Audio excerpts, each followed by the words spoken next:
اللہ اے اللہ اے اللہ۔ السلام علیکم ورحمۃ اللہ وبرکاتہ۔ ان الحمد للہ والصلاة والسلام علی رسول اللہ، اما بعد، احسن الکلام کلام اللہ واحسن الہدی ہدی محمد صلی اللہ علیہ وسلم۔ اعوذ باللہ السمیع العلیم من الشیطان الرجیم من ہمزہ ونفثہ ونفثہ والکاظمین الغیظ والعافین عن الناس، صدق اللہ العظیم۔ حضرات محترم، اللہ تعالیٰ کی توفیق سے آپ کے سامنے سورۃ آل عمران آیت نمبر 134 کا ایک چھوٹا سا حصہ تلاوت کیا ہے۔ یہ آیت کریمہ یا اس کا جو یہ حصہ میں نے آپ کے سامنے بھی تلاوت کی ہے، آپ نے کئی مرتبہ پہلے بھی سنا ہوگا کہ وَالْكَاظِمِينَ الْغَيْظَ وَالْعَافِينَ عَنِ النَّاسِ۔ اللہ تعالیٰ مومنوں کی یہ صفات بیان کر رہے ہیں کہ غصے کو پی جانے والے اور لوگوں کو درگزر کرنے والے۔ اور یہ جو صفات ہیں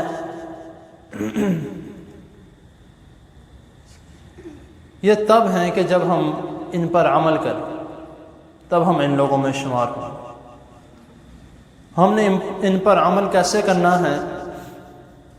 جب تک ہم دین اسلام کو سمجھیں گے،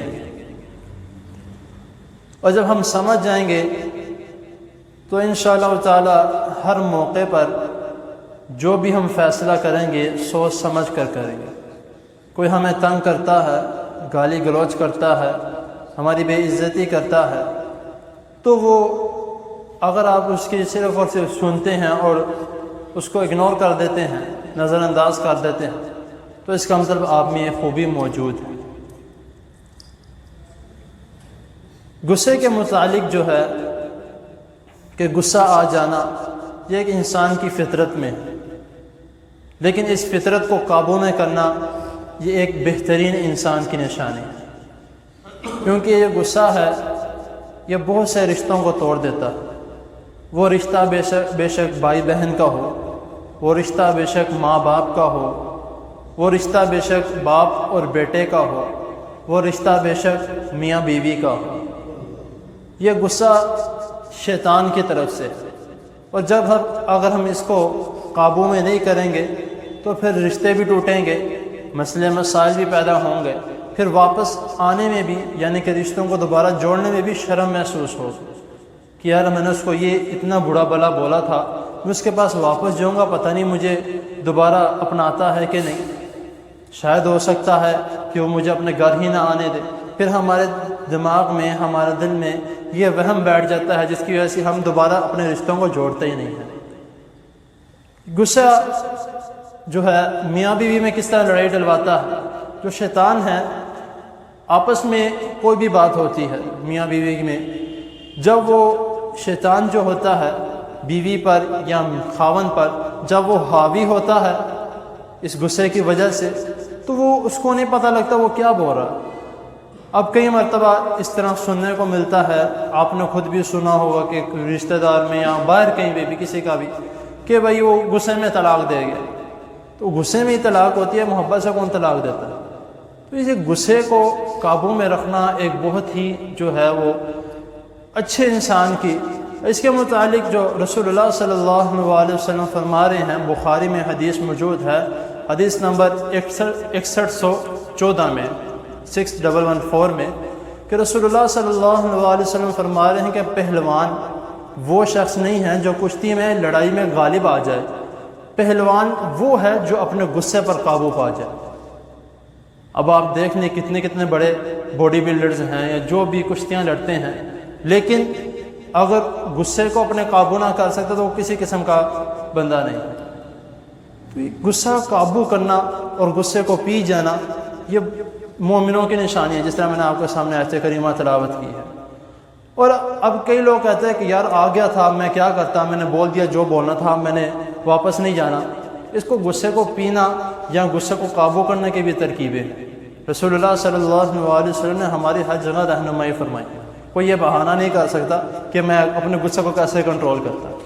غصے کو کنٹرول کرنے کے متعلق بھی حدیث ہے کہ حضرت ابو ذر غفاری رضی اللہ تعالیٰ عنہ بیان کرتے ہیں، ابو داود کی صحیح حدیث ہے، حدیث نمبر 4782 میں 4782 میں، کہ وہ بیان کرتے ہیں کہ رسول اللہ صلی اللہ علیہ وسلم نے فرمایا کہ اگر کسی شخص کو غصہ آ جائے، اس سے غصہ قابو میں نہیں آ رہا یا اس سے غصہ اتارا نہیں جا رہا، تو اس کا بہترین طریقہ، اگر وہ کھڑا ہے تو بیٹھ جائے۔